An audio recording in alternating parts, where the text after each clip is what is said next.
ఈ గ్రామాన్ని మండల కేంద్రంగా మల్లెపల్లిని మండలాన్ని ఏర్పాటు చేసి మేజర్ గ్రామ పంచాయతీ అభివృద్ధిలో గత 5 సంవత్సరాలు ప్రతి వార్డులో సిమెంట్ రోడ్ల నిర్మాణం, డ్రైనేజీ నిర్మాణం, పారిశుద్ధ్యము, పచ్చదనము, అదేవిధంగా అనేక కార్యక్రమాలు మన బీఆర్ఎస్ పార్టీ అధికారంలో ఉన్నప్పుడు చేయడం జరిగింది. ఈ 2 సంవత్సరాలు మాయ మాటలు చెప్పి, మోసం మాటలు, అబద్ధ ప్రచారాలతో అధికారంలోకి వచ్చిన కాంగ్రెస్ పార్టీ 2 సంవత్సరాలుగా సర్పంచ్ ఎన్నికలు నిర్వహించకుండా ప్రత్యేక అధికారుల పరిపాలనలో కనీసం గ్రామంలో ఉండే లైట్లు వేయడానికి కానీ, రోడ్లు ఉడవడానికి కానీ, ఆనాడు బీఆర్ఎస్ పార్టీ ప్రభుత్వం ఏర్పాటు చేసిన పార్కుల్ని మెయింటైన్ చేయడం కానీ, ఆనాడు బీఆర్ఎస్ పార్టీ అధికారంలో ఉన్నప్పుడు ఇచ్చిన ట్రాక్టర్లు, ట్యాంకరు, లేకపోతే ఇతర కార్యక్రమాలన్నిటిని కూడా మూలన పడేసి ప్రజల జీవితాలతో చెలగాటమాడుతూ ఉన్నది ఈ కాంగ్రెస్ పార్టీ ప్రభుత్వం.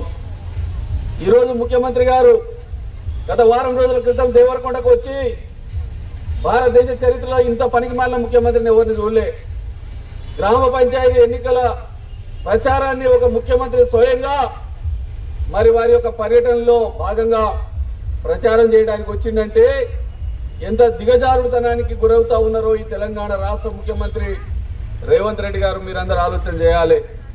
ఆయన సభలో మాట్లాడతాడు, కాంగ్రెస్ పార్టీ బలపరిచిన అభ్యర్థులను గెలిపించండి, తద్వారా వారు మా దగ్గరికి ముఖ్యమంత్రి మంత్రుల దగ్గరకు వచ్చి ప్రత్యేకమైన నిధులు తీసుకొచ్చి ఏదో అభివృద్ధి చేసి ఉరగబెడతారని చెప్పి మాట్లాడుతూ ఉన్నారు.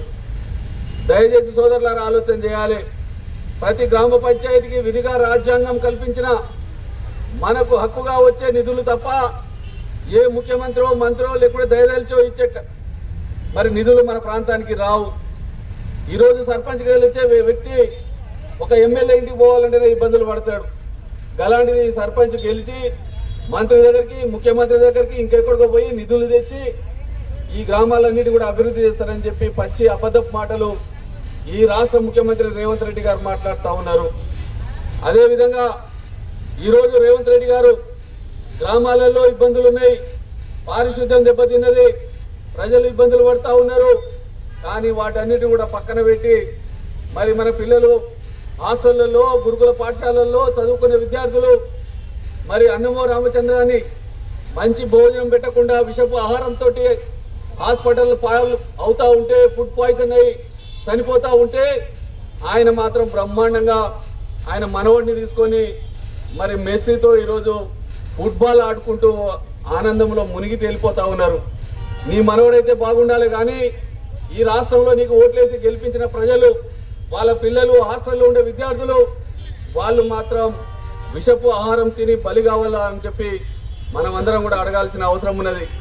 అందుకనే ఈ రేవంత్ రెడ్డి గారికి అక్కడ కాదు ఫుట్బాల్, ఇక్కడ మల్లెపల్లిలో మనం ఆడే ఫుట్బాల్ పోయి తగిలితే మళ్ళీ రేవంత్ రెడ్డి గారికి గుర్తొచ్చే పద్ధతుల్లో ఈ రోజు మన కొండమల్లేపల్లి గ్రామ ప్రజలు తీర్పు ఇవ్వాలి.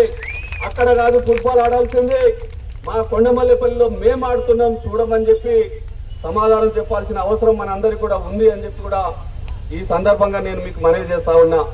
అదేవిధంగా మన ఎమ్మెల్యే గారు మొన్న సభలో మాట్లాడుతూ ఉన్నారు, గ్రామాలలో పోతే నిధులు లేవు, పనులు అయితే లేవు, సిగ్గుతో తలదించుకొని ఊర్లలో తిరుగుతూ ఉన్నామని చెప్పి మాట్లాడుతూ ఉన్నారు. అంత సిగ్గుపడాల్సిన పని ఏం చేసినావు?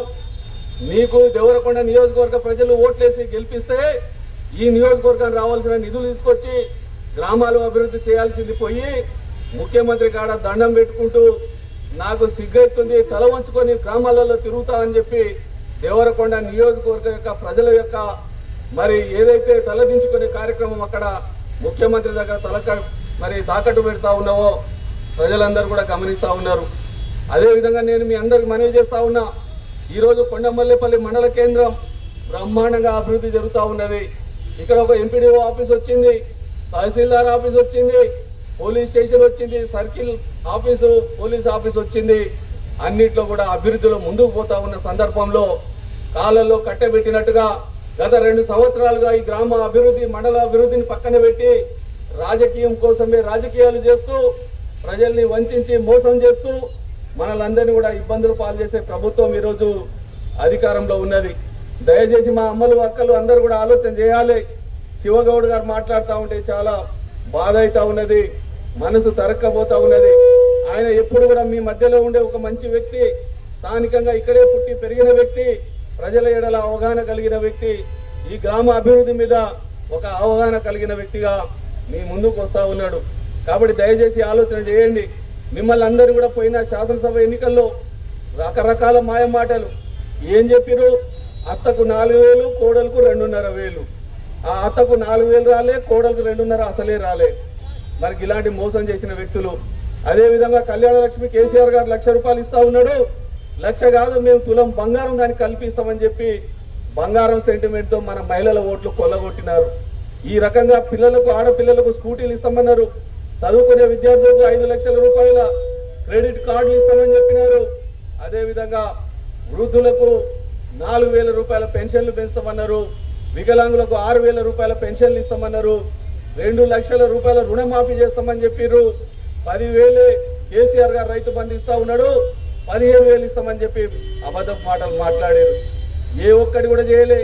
మహిళల్ని మోసం చేసిర్రు, రైతుల్ని మోసం చేసిర్రు, వ్యవసాయ కూలీల్ని మోసం చేసిర్రు, మహిళల్ని మోసం చేసిర్రు, విద్యార్థుల్ని మోసం చేసిర్రు, నిరుద్యోగులైన యువకులకు మోసం చేసి ఈరోజు రేవంత్ రెడ్డి గారు చెప్తా ఉన్నాడు, మేము రాజకీయ నాయకులం, మోసం చేస్తాం, మాటలు చెప్తాం, ప్రజలు నమ్మితే మమ్మల్ని ఏం చేయమంటామని చెప్పి మళ్ళీ ఉల్టా మాటలు మాట్లాడుతూ ఉన్నాడు. కాబట్టి దయచేసి మీరు అర్థం చేసుకోవాలి. గత 2 సంవత్సరాల కాలంలో మనం ఎన్ని ఇబ్బందులు పడ్డాం. యూరియా బస్తాల కొరకు చెప్పులు పోలీస్ స్టేషన్ల ముందర పెట్టినాం, కోఆపరేటివ్ సొసైటీల ముందర చెప్పులు లైన్లో పెట్టి పడిగాపులు కాసినాం. యూరియా బస్తాల కొరకు ఎన్ని ఇబ్బందులు పడ్డామో మీ అందరి దృష్టిలో ఉన్నది. కరెంటు విషయంలో ఎంత బాధపడుతున్నామో మీ అందరి విషయం మీరందరూ కూడా గమనిస్తూ ఉన్నారు.